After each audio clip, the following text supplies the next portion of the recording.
এখন আমাদের দুইজন মানুষের মধ্যে কথোপকথন চাইলে তো সেটা রেকর্ড করেও শোনানো যায়, চাইলে স্ক্রিনশট নিয়েও শেয়ার করা যায়, কিন্তু আমি মনে করি যে একটা ব্যক্তি প্রাইভেসি বলে বিষয় আছে, এগুলো করা সমীচীন না। আপনারা যখন নাসিরুদ্দিন পাটোয়ারির ইন্টারভিউ নেবেন, আমার দিকে আমি যেটা শেয়ার করা মনে করেছি করা যায় সেটা শেয়ার করেছি। বাড়তি যদি এর বাইরে কিছু জানতে চান, আমার মনে হয় তাকে প্রশ্ন করা বেটার যে ভাই আপনার সাথে আপুর কী কী কথা হয়েছে। হ্যাঁ, সে আমার ছোট ভাইয়ের মতন, আমি তার সাথে সামাজিকভাবে যতখানি আলাপ করা যায় বা তাকে দিক নির্দেশনা দেওয়া যায় বা তার সাথে কীভাবে কী করে এনসিপির স্বার্থেও কাজ করা যায়, যে আমাদের এই যে এত বড় একটা দের তৈরি রাজনৈতিক পার্টি, সেখানে তাদের একটা ট্রেনিং হওয়া তো আসলে সময়ের দাবি।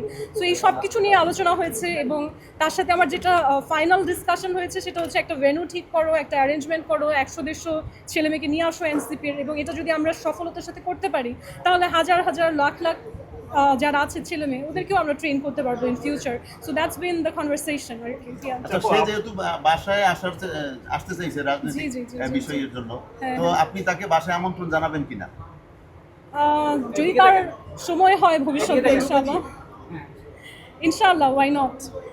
আমার বাসা হচ্ছে, আমি বলবো চেষ্টা করি আমি জনগণের জন্য তাদের যে কোনো সমস্যার সমাধানে খোলা রাখার, কিন্তু আমি একজন নারী। সো কিছু জায়গায় আমার সময় সব কিছু খেয়াল রেখে আসলে কাউকে আমন্ত্রণ জানাতে হয়। সো যদি আসলে এমন হয় যে প্রপারলি সব কিছু ম্যাচ হয়ে গেল স্কেডিউল, এবং আমার বাসায় আসলে আমি চাবো যে একটা অতিথি পরায়ণভাবেই তার জন্য কিছু অ্যারেঞ্জ করতে, খাবার দাবার, আমার পরিবারের সবাইকে সাক্ষাৎ করাতে। যখন সে লাস্ট টাইম আসতে চেয়েছে তখন আসলে এমন একটা সময় সে আসতে চেয়েছে যখন আমার আব্বু আসলে দেশের বাইরে যাচ্ছিল। সো আমরা সবাই লাগেজ গুছাচ্ছি, এয়ারপোর্টে ওনাকে সি অফ করতে যাব। তো এই সময় তো আসলে এত বড় একজন রাজনীতিবিদ, সে তাকে হসপিটালিটি করার সুযোগ নাই। So that's why I said যে আমরা রিস্কেডিউল করে আরেকদিন দেখা করবো। আমির হামজা তো বিভিন্ন ধরনের কথাবার্তা বলছে। আমির হামজা